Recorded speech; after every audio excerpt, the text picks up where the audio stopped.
what's up? Welcome back dito sa ating channel dito sa Bolts TV.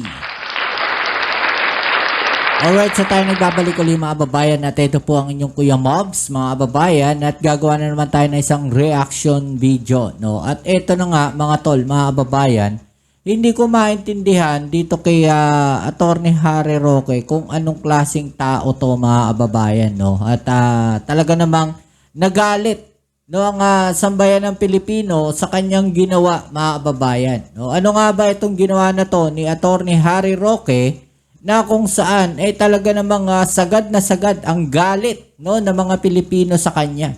Okay, so ito yan mga kababayan. Pero syempre bago ang lahat, please don't forget to subscribe, like, share, at comment dyan sa comment section. Alright?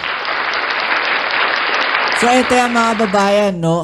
Ito nga pong si Attorney Harry Roque ay meron pong ipinost no, sa kanyang wall o sa kanyang social media account mga kababayan na kung saan nag-trigger to no, doon sa mga kababayan natin. At ang nangyari dito kasi mga kababayan, yung post niya no, na kung saan nandun po no, ang kanyang pakikiramay no, sa yumaong Pope Francis, no? At sabi nga po niya dito sa post ay rest in peace Pope Francis 1936 to 2025. Kung titignan natin, walang masama, 'di ba, sa kanyang post. Pero ano ba ang masama doon sa kanyang pinost mga kababayan? No, makikita natin kasi doon po sa kanyang mismong post, no, tignan natin 'to mga kababayan. Marami dito 'yan ito na lang, sa Opposition 2025. Makikita natin dito sa post niya mga kababayan. Ang nasa itaas po, no, ay yung gabay party list, no, na kanyang pinopromote. Okay, kung ikaw, makikiramay ka, wag mo nang haluan ng politika, Harry Roque. No, again, mga kababayan, ang ating pinupuna dito, hindi po yung mismong tao, ang pinupuna natin dito yung mga aksyon niya, yung kanyang mga ginagawa. Mga kababayan, ay hindi ata tama kasi ito kaya maraming nagalit. No, imagine ninyo, nasa itaas po, no, parang frame na to, no, yung dating Pangulong Duterte, si Vice President Sara Duterte, at yung gabay party list, merong 139, hanapin sa balota, nakasulat. Tapos yung kanyang pakikiramay kay Pope Francis. Diba? At yung mukha niya dito sa ibaba na cartoons. Okay? So, hindi tama. Kaya nagalit yung mga sambayan ng Pilipino. Nagalit yung mga kababayan natin, no, dito sa kanyang ginawa na to, mga kababayan, na hindi po ata tama. Diba? Sa mata, no, ng ating mga kababayan. Dahil, Kristiyano ka ba? O Katoliko ka ba? Respeto mo naman. Kung magpo-post ka ng ganyan, huwag mong haluan ng politika. Diba? O, ano sabi dito sa balita, mga kababayan? No? Agaw atensyon sa mga netizen ang mensahe ni dating presidential spokesperson, Attorney Harry Roque, para sa yumaong Santo Papa na si Pope Francis matapos mapansin ng ilan na mistulang nangangampanya pa ito sa art card na kanyang ibinahagi, no? Nangangampanya daw mga kababayan, 'di ba? Malinaw naman no, na nangangampanya siya. Parang ang pangit naman ata nung frame nito. Yung mukha ni Harry Roque dito parang nagmamakaawa. Tapos yung background kulay pula. Maganda to, medyo nilagyan niya ng dilaw-dilaw sa background. Di, para ma-highlights kayo kung ano-anong iniisip ninyo porkit nilagyan ng pula at dilaw iba na iniisip nyo Kasi background niya pula. Tapos nilagyan ng highlights na pula red. So para mas makita siguro yung picture dito ni Harry Roque, lagyan natin na medyo manilaw-nilaw sa likod. Background ba? Highlights ba? Para medyo mas angat yung picture ni Harry Roque. Makikita sa art card si dating Pangulong Rodrigo Duterte at Vice President Sara Duterte. Gayon din ang gabay party list. Diba?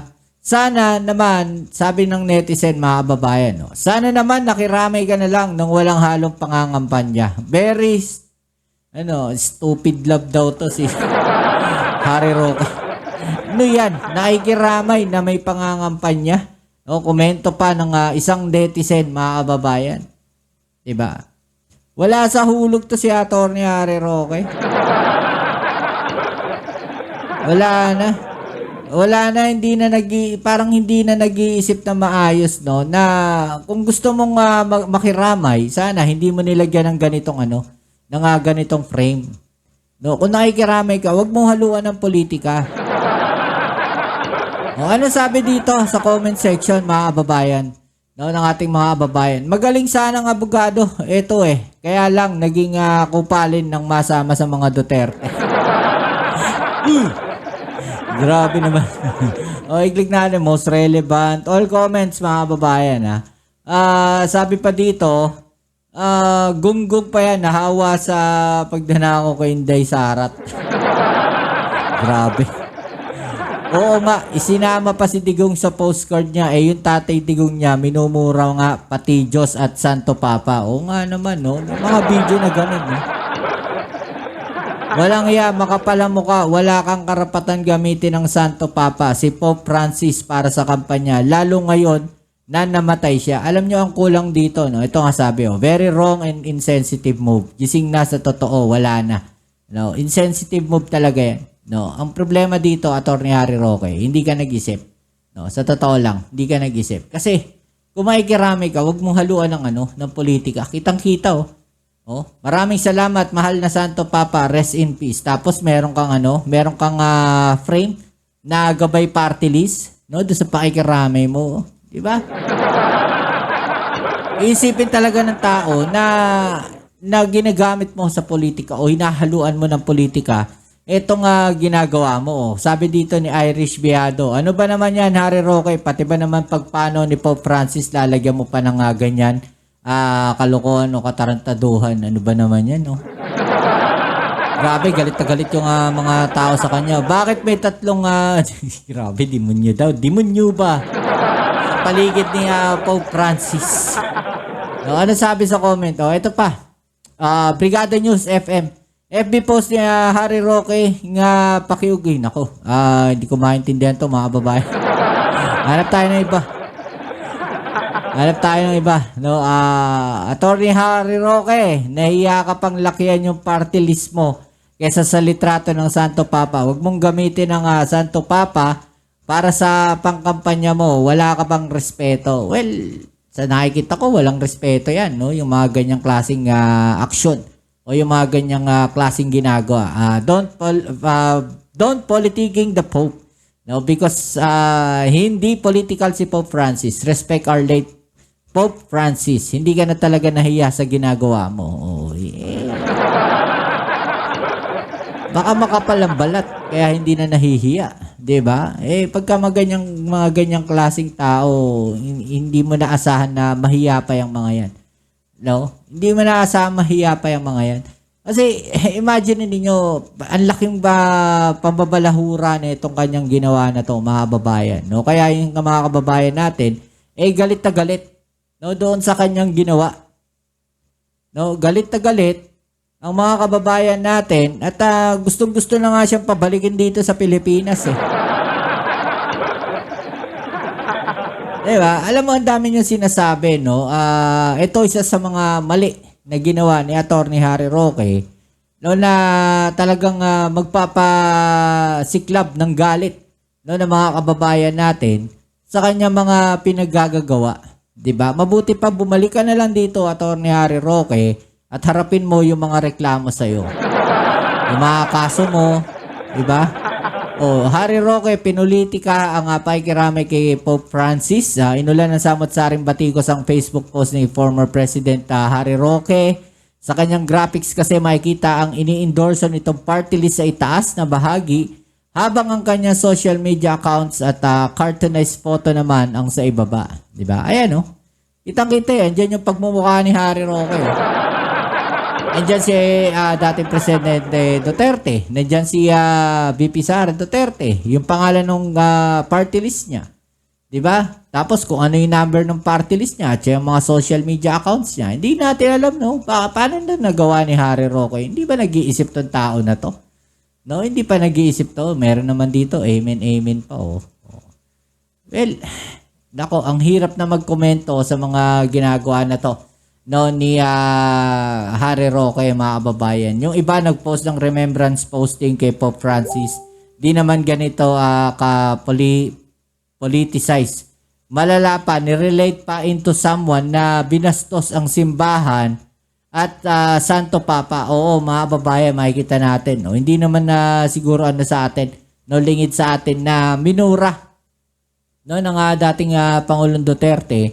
Kahit napabiro, no? Kahit napabiro, yung ganong klaseng pagmumura hindi tama, no, na gawin sa isang Santo Papa. Kahit pasabihin nating pabiro, no, na ginagawa, kasi yun naman ang pwede nilang idahilan, lagi naman nila sinasabi yung palabiro lang yung ating dating Pangulong Duterte, no? Pero hindi pa rin tama na mura-murahin mo yung Santo Papa, diba? Kahit sino ka pa, kahit pinakamataas na pangulo ka pa, no, ng buong mundo, kahit sino ka pa na pinakamalaking tao sa buong mundo, no, hindi mo para mura-murahin, no, kahit papabiro ang ating Santo Papa. Respeto, nire-respeto yan ng mga Katoliko. No, mahal na mahal yan ng buong mundo. Tapos mumura-murahin mo lang, sasabihin mo, joke lang. Diba? Ay, hindi tayo nagtataka bakit ganyan ang inaabot na nila, no, yung mga nangyayari sa kanila. Well, ito ko lang, opinion ko lang, nakikita ko lang. No? Kayo, anong masasabi nyo dyan? No, i-comment nyo sa ibaba yung mga opinion na natin yung pag-usapan. Alright? So yan, muli, maraming salamat sa lahat ng mga patuloy na kasuporta dito sa ating channel. Kita-kits tayo sa ating next video upload. Ito muli ang yung Kuya Mobs sa Mobs TV. Peace. I'm out.